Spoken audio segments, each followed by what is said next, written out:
Hi, Kira. Hi, Holly, how are you? I'm very well. I have my coffee. I'm ready for a chat. How are you? Excellent. I'm good. I'm living the lockdown life as we all are. Yes. So perhaps we should start by you telling us all a little bit about yourself. Where do you live? Where are you from? What do you do? That kind of thing. Cool. Yeah, my name is Kira Morsley. I'm originally from Australia, but I'm currently living in London. I've been here for the last 9 years or so. And I am a singer, actor, and voice teacher. I've been working in London for the last nine years, and before that was at drama school in Australia. But I've been teaching voice for about 13 years. Um, Wow. yeah, yeah. 13 is 2020, so Look, I'm taking that as like a lucky thing. Try not to read too much into that. But yeah, so like a fairly long time. yeah. So, and you are doing, I saw you did like an online concert recently, one of your Yeah. concerts. Yeah, so every Christmas for the last 7 years or so, I've been part of the Thursford Christmas Spectacular, which is one of the biggest Christmas shows in certainly in the UK, but possibly in Europe, I'm not sure. And whilst everybody's on lockdown, a few of the singers have done little concerts a few times a week, just, little 20-minute things, just to keep everybody's spirits up and sort of share with our audience, like what we're doing at home, and, sing some songs because that's what we do. And we are lucky enough at the Love Yourself Project. I believe you're going to give us a little concert as well towards the end of our program. Is that true? Yeah, just a little one, just a few little songs, nice and chill from my room in lockdown. It'll be really lovely because I saw your other one, the Thursford one, and it was just beautiful. So I'm really excited that you're going to do Oh, thanks. That's lovely. Yeah, it. So we've been aside, having a lot of fun. yeah, it looked like a lot of fun, and you got all dressed up, and it was really cool. Yeah. So aside from serenading people online, um, what have you been up to? What has this whole coronavirus, COVID-19, whatever we're calling it now, what has this all been like for you? Because singing is something I presume most people do in person. Yeah. Well, all of my performing work has dried up because when no one's performing in person at the moment, and for good reason, understandably. But there's been a few platforms online, so like our Facebook Live sets for Thursford, and there's a few other things where we're taking things online, which is great. And as far as my teaching goes, was teaching my students in studios in London, but that has all had to go online, which is tricky. But it's actually working quite well. I think I've gained a few students that I wouldn't have had before because I can teach them from wherever they are in the world. I've got a student currently in Russia and one in Italy and a couple around the UK outside of London. So it's been really cool to use the challenge as an opportunity in that way. Yeah. I've also had to take an emergency job. Oh, really? Once, yeah, because I mean, I'm sure a lot of other self-employed people can relate to having to keep a bunch of sort of side hustles going, especially when you're establishing yourself, and especially for actors, we have a lot of in between times, so we have to keep paying the rent and keep stuff going. And so I took an emergency job at a supermarket, which was challenging. And Yeah, so you took that job at the start of this crisis, or you had already taken at the start? at the start, yeah, yeah, because I was like worried about being able to pay my rent when all of my other work had disappeared. Of course.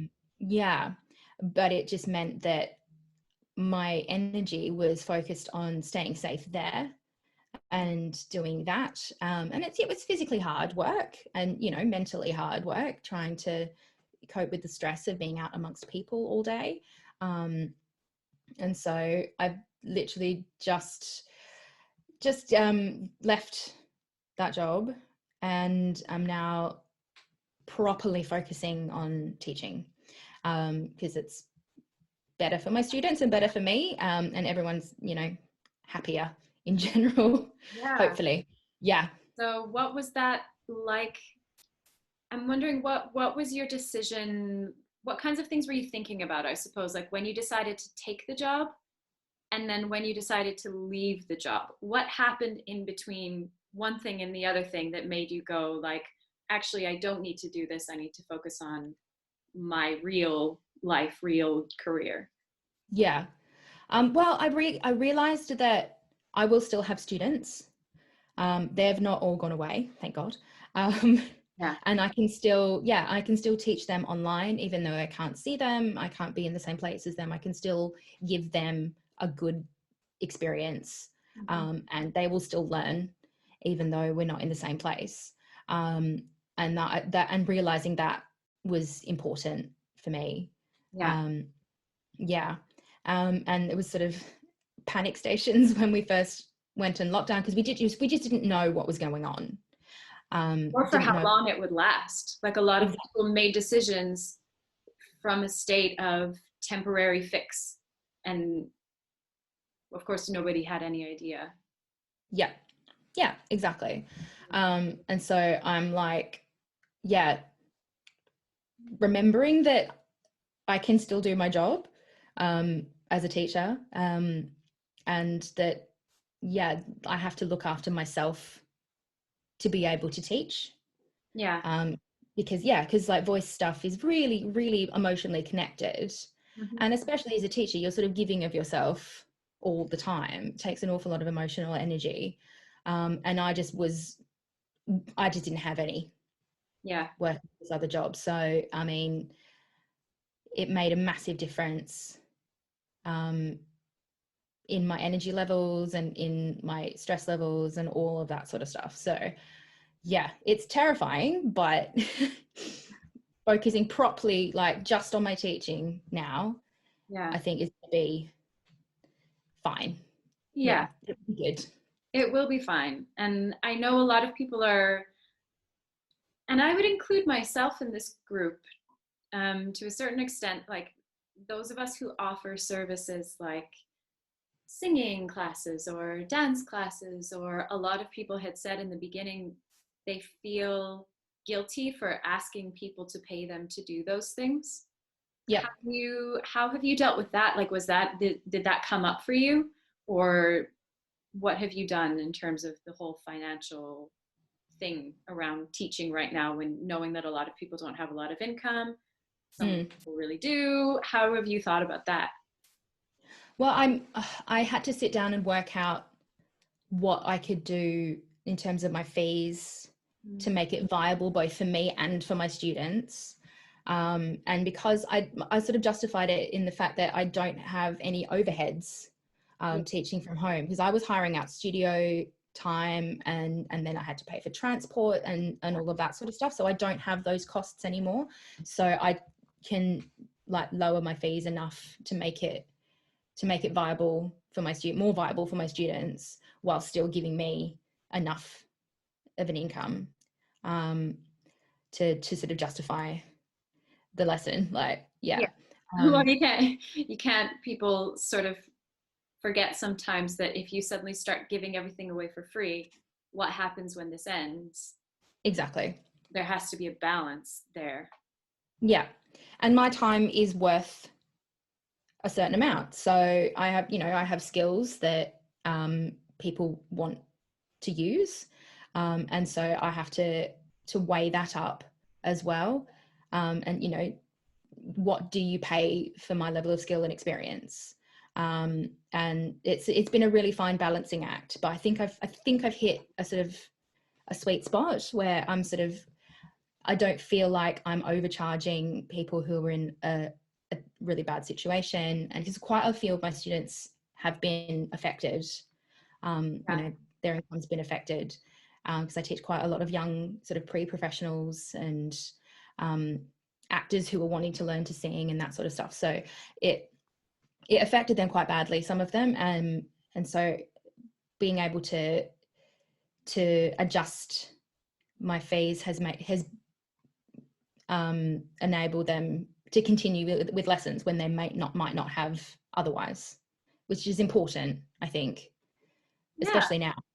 And a lot of people forget that, services like if you're taking singing classes or dance classes or music or anything, cooking, I mean, anything that's creative, it's not, a lot of people see those things, I think, as like, this is an extra thing that people don't want to pay for right now. And sometimes that's true that they can't, but sometimes those are the things that people want to pay for, and they're not going out for dinner as much, they're not going out for drinks. So maybe they can in fact afford those things, and they bring a lot of joy into people's lives and creativity and, just something to look forward to in the week, because a lot of us are just at home working and then Netflix and then, looking after children. And it's a friendly face who's listening to you. I mean, God, I quite often say that when you're a singing teacher, you're a little bit of a counselor as well. Because you have to, because you're using your voice is so connected to your emotional state, and everyone is on a big roller coaster of emotion right now. And so being able to use your voice, and because I work with breathing techniques and things like that that can help with anxiety and things like that. Just having a creative outlet is really good for your mental health. And they've done studies where it's been proven that singing produces endorphins in your body, and you can increase you improve your mood by singing. And so I think it's really important for people to be able to do things like that at this time when they have more time to do it as well, because they're not, even if they are working from home, they don't have the travel time. They don't have, they're not going out, as you say, like they have the time to be able to do it. And so it's nice to be able to help them like have a little bit of a creative outlet when times are tough. Times are weird. And I think things like that, and to an extent this program as well, it's something that you actually have control over this one part of a very uncertain situation overall. But you can say, like, today I want to do a singing lesson. Today I'm going to watch this talk. Like, it's all about finding little things that you actually can choose to do, I suppose, as well. Yeah, absolutely. And it's about like doing it like it's you're working within yourself. It's not to do with anything external. You have to do it like within. And like some of the difference that some of my students have been feeling, like just from working with them a few weeks, from week 1 to like week 3 or 4, they're like, oh, I didn't think I could do that, this is great. And they're like, they are achieving little things as we go, and they're like working really hard and making progress. And that's having like that sense, like that goal, or like a sense of achievement and improvement it's really nice. When we don't feel like when we don't feel like the rest of the world is moving towards anything. Just working towards something for yourself. It's really important right now, I think. Totally. So we're gonna have to leave it there, but we're gonna share your website. So do you want to tell everyone what it is quickly, and then we'll put it underneath the video? My website is www.kiramorsley.com, and that's got all of my stuff. And then you can see my teaching page if you want to ask me for some lessons, because I would love to teach you. I mean, no matter where you are in the world. Come to me. I'll teach you all about. Do you teach all levels? Do you teach every level, or do you already have to be a singer? Oh, well, gosh no. Complete beginners, like up to people who've sung before and they want to improve and do like song rep and work on acting through song and stuff like that. Whatever you like. So we'll post that below the video, and I'm gonna go and sing in my shower maybe. Oh my God, please do. The shower's the best place. Okay. Probably not right now, but next time I have a shower, I'm gonna have a good sing and I'll think of you and how much joy singing brings into. Oh my God. Yeah. Tell me how you go, because that sounds like so much fun. Okay. Thanks so much, Kira. You're so welcome. Good to talk to you, Holly. Bye.